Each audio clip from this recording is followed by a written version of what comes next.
Covil Rubro-Negro, tudo bem com vocês? Neste domingo tivemos Mengão em dose dupla. Às 5 horas da tarde, São Paulo e Flamengo não saíram do zero na FC Series. E à noite, o nosso Sub-20 reforçado pelo Campeonato Carioca passou vergonha mais uma vez. 2-1 para o Nova Iguaçu, resultado que deixa o Mengão na vice-lanterna do portentoso Campeonato Carioca. Antes de falar sobre esses dois jogos, eu preciso lembrar você que já está disponível o clube de membros aqui do Covil Rubro-Negro, com 3 opções para você escolher: R$ 2,99, R$ 6,99 ou R$ 14,99 por mês, cada uma com o seu nível de vantagens. Só quem é membro pode ver algum dos vídeos do canal, tem vídeos que chegam primeiro para quem é membro, leitura e resposta prioritária de comentários, emojis exclusivos para você usar em qualquer uma das lives aqui do canal. É claro, você tem também um grupo de WhatsApp só para trocar ideia com outros membros espalhados pelo planeta e também um selinho para mostrar há quanto tempo você está colaborando com o canal que mais cresce no YouTube, sorteios exclusivos. Eu ficaria aqui 5 minutos só falando de todas as vantagens do clube de membros do Covil, então não perca mais tempo. Clica aí no Seja Membro e venha fazer parte dessa família. Agora sim, meus amigos, vamos falar dessas duas peladas que agitaram o domingo da nação e arrancaram alguns dos nossos cabelos. Já é janeiro e a gente já está bem estressado com o clube de regatas do Flamengo. Como eu disse, à tarde, no Fort Lauderdale Chase Stadium, na Flórida, o estádio onde joga o time do Messi, o Flamengo enfrentou o São Paulo e saiu de lá com empate sem gols. Cabe o registro que a gente não tinha o Léo Pereira, teve um falecimento na família e voltou para o Brasil ainda na sexta-feira, por isso o Cleiton saiu daquele elenco lá que estava disputando as primeiras rodadas do Carioca, pegou o voo e foi direto para os Estados Unidos, já ficou à disposição do Felipe Luiz. Então, tirando o Léo Pereira, o Juninho, que está no Rio de Janeiro aprimorando a forma física, os 3 lesionados, Pedro, Everton, Cebolinha e o Vinha, e, é claro, o Arrascaeta, que está lá, mas está sendo preparado para estrear na Supercopa Rei, para ficar pronto, com o melhor da sua forma na Supercopa, no dia 2 de fevereiro, o Flamengo veio com as suas melhores peças disponíveis e cabe o registro que o São Paulo já tinha feito um jogo na temporada, empate de 1-1 contra o Cruzeiro, também lá na Flórida. O Flamengo só fez esse jogo e já está voltando, enquanto eu gravo esse vídeo, está voltando para o Brasil. Então, no primeiro tempo, a gente teve uma escalação completamente diferente do segundo, era esse mesmo objetivo, não tinha limite de substituições do amistoso, e o Felipe Luiz escalou o Mengão no primeiro tempo assim: Rossi, Wesley, Léo Ortiz, Carbone, sem o Léo Pereira e o Cleiton ainda sem muitas oportunidades, foi o que deu para fazer, e o Alexandro na lateral esquerda. Meio campo com o Pulgar, De La Cruz e o Gerson, e lá na frente Alcaraz como atacante, um teste do Felipe Luiz, o Bruno Henrique pelo lado esquerdo e o Matheus Gonçalves centralizado. Jogo muito truncado, com muitas faltas, o que é normal para esse começo de temporada. Chega mais atrasado, então acaba apelando para a falta, isso dos dois lados. Então foi um jogo muito faltoso no primeiro tempo. São Paulo começou com uma linha bem alta e estava difícil para o Flamengo furar essa marcação, encontrar os melhores espaços para ter chances de finalização. Já era muito difícil ganhar do São Paulo do Zubeldia no ano passado e nesse ano, com os reforços que ele recebeu, certamente será ainda mais difícil ao longo do ano. O Flamengo chegou bem, mas não tinha um poder de marcação tão grande, ficou um pouquinho vulnerável. São Paulo saía bem nos contra-ataques e exatamente ali pelo lado esquerdo é que estava causando um perigo na zaga rubro-negra. A zaga foi presa fácil quando o São Paulo saía na velocidade. Tem jogadores como o Lucas, o próprio Caleri, que ganhou a vaga no time titular. Então realmente foi um primeiro tempo em que a gente tomou alguns sustinhos. O Flamengo estava bem postado, mas com a marcação um pouco lenta em cima do time do São Paulo. No segundo tempo, como eu disse, quase todo mundo saiu já no intervalo. Só ficou o Matheus Gonçalves, mas ele foi deslocado para a ponta direita. A escalação do segundo tempo teve Matheus Cunha, Varela, João Vitor, o Cleiton e o Ayrton Lucas na lateral esquerda. Everton Araújo, Alan, o Luiz Araújo puxando ali, fazendo as vezes de camisa 10, e na frente, Matheus Gonçalves pelo lado direito, Michael pelo lado esquerdo e o Plata centralizado. Essa é a escalação do Flamengo no segundo tempo. voltou um pouco mais compacto, né? Os times aí bem misturados, né? O do primeiro tempo com mais titulares, mas alguns jogadores que estão galgando posições também aí no segundo tempo. Aos 15, o Felipe Luiz finalmente tirou o Matheus Gonçalves para a entrada do Pablo Lúcio, jogador de meio campo do Flamengo, cria da base e tem futuro, tem muito potencial. Gostei do que eu vi nessa meia horinha de futebol. Pablo Lúcio me encantou bastante com as suas jogadas. Porém, o Flamengo com uma linha de 3 volantes, os passes para um lado para o outro sem muita efetividade, acabou deixando o São Paulo com uma vontade maior de vencer e por muito pouco eles não abriram o placar. O Rossi fez algumas boas defesas e, para mim, o São Paulo esteve mais perto de vencer esse jogo 0-0, começo de temporada, foi só para se divertir. O torcedor que mora ali nos Estados Unidos, né, nos países mais próximos e que não tem a oportunidade de ver o Flamengo, acabou se divertindo e tudo mais, mas como grandes testes, né, grandes aproveitamentos técnicos, não valeu muito a pena não. Então agora o Flamengo retorna ao Brasil, já com seus jogadores com a pré-temporada feita, inclusive fora do Brasil. Eles vão voltar para os Estados Unidos no meio do ano para a disputa do Mundial, então foi bom para dar aquela aclimatada. O Flamengo que vai jogar uma das suas partidas na primeira fase do Mundial na Flórida, inclusive.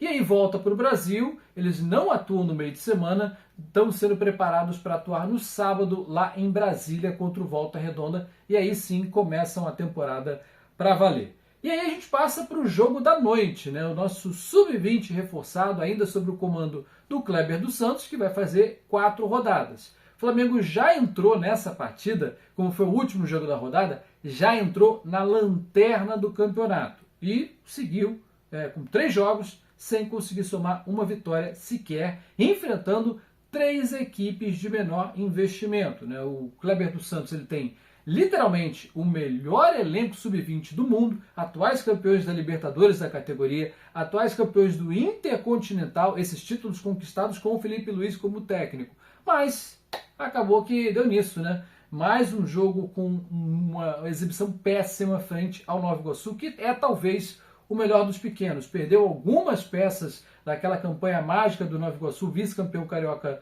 de 2024, mas manteve o técnico e manteve a base, fazendo algumas contratações pontuais, até porque o Nova Iguaçu esse ano tem Copa do Brasil para disputar e tem Série D do Campeonato Brasileiro, então eles estão bem preparados. Realmente era um adversário difícil, o que não deixa de ser uma vergonha perder para esse time do Nova Iguaçu.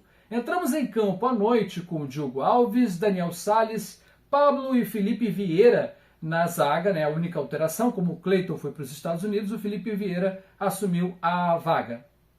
E o Zé Wellington na lateral esquerda. Meio campo com Ryan Lucas e Fabiano como volantes, o Lohan na criação, Guilherme, Thiaguinho e Carlinhos, o time que vem jogando aí as 3 primeiras partidas tem sido basicamente esse. Jogo muito embolado, né? Especialmente nos primeiros 15 minutos, o Flamengo sem grandes chances, não conseguiu furar ali a boa marcação do Nova Iguaçu. Parecia jogo de várzea, não vou mentir para vocês não. Tecnicamente, muito ruim. Os primeiros minutos realmente foram um terror para o torcedor rubro-negro. Com 15, 20, o Carlos Vitor, experiente treinador do Nova Iguaçu, consegue tomar o meio de campo e a coisa fica muito pior para o Flamengo, que não consegue reagir, não consegue atacar, não teve nenhum problema. O Lucas, né, o goleiro da equipe iguaçuana, não teve nenhum grande defesa que ele precisasse fazer, porque o Flamengo não chegava bem. E muito pelo contrário, na zaga estava bastante vulnerável ali na lateral esquerda do ataque do Nova Iguaçu, direita da defesa do Flamengo. Ou seja, nas costas do Daniel Salles, ali foi a mina de ouro do Nova Iguaçu. Até que aos 33 minutos a zaga dormiu completamente e numa chegada pelo meio, o Lucas Cruz acaba marcando o primeiro gol da partida. O Nova Iguaçu que voltou da parada técnica muito melhor, isso tem sido uma tônica, aliás, nesses 3 jogos do Flamengo. Tem a parada técnica e o time não consegue reagir. Piora depois da parada para receber instruções e hidratação também. Bom, passamos para o intervalo e pela primeira vez em 3 jogos, o Kleber dos Santos opta por fazer alterações no intervalo. Ele tira o Thiaguinho, né, atacante, para a entrada do Wallace Ian. e essa aposta se paga muito rapidamente. Com 5 minutos do segundo tempo, um bate-rebate na área e a bola acaba sobrando para o Wallace, que fuzila no alto um lindo gol de empate para o rubro-negro. Primeiro gol, aliás, do Wallace pela categoria profissional, uma das nossas crias aí dos garotos do Ninho. Mas a coisa não muda muito não. O Flamengo até faz mais alterações, tira o Guilherme para a entrada do João Alves, né, jogador de meio para frente. E aos 21 do segundo tempo, o Flamengo sofre mais um gol de pênalti. O Felipe Vieira, que estava aproveitando a sua oportunidade aí no elenco profissional, com a ida do Cleiton para os Estados Unidos, fez a famosa asa aberta, né? Ele foi dar um combate na ponta esquerda do ataque do Nova Iguaçu. Só que aí, zagueiro tem que ficar em pé, meu filho. Não adianta você querer dar carrinho na área, porque ou você vai fazer o pênalti com a falta, ou você vai botar a mão na bola, que foi o que aconteceu. Ele foi com os dois braços abertos, e aí o jogador do Nova Iguaçu chuta no braço do Felipe Vieira. O árbitro não teve dúvidas. Pênalti, né? Um pênalti muito infantil. E de pênalti, o Vitor Rangel marca e deu os números finais da partida. Aos 30 do segundo tempo, saíram Lohan e Fabiano para as entradas de Felipe, Tereza e Chola, ou seja, já na base do desespero, tiram meia e tiram volante para colocar dois atacantes. Não deu muito certo. E ainda perdemos o Wellington. Zé Wellington, no final da partida, ali pelos 40 do segundo tempo, 38, 40 do segundo tempo, teve uma lesão, cortou ali o lábio, e o Ainoan vem na vaga, então, do Zé Wellington para complementar ali a lateral esquerda.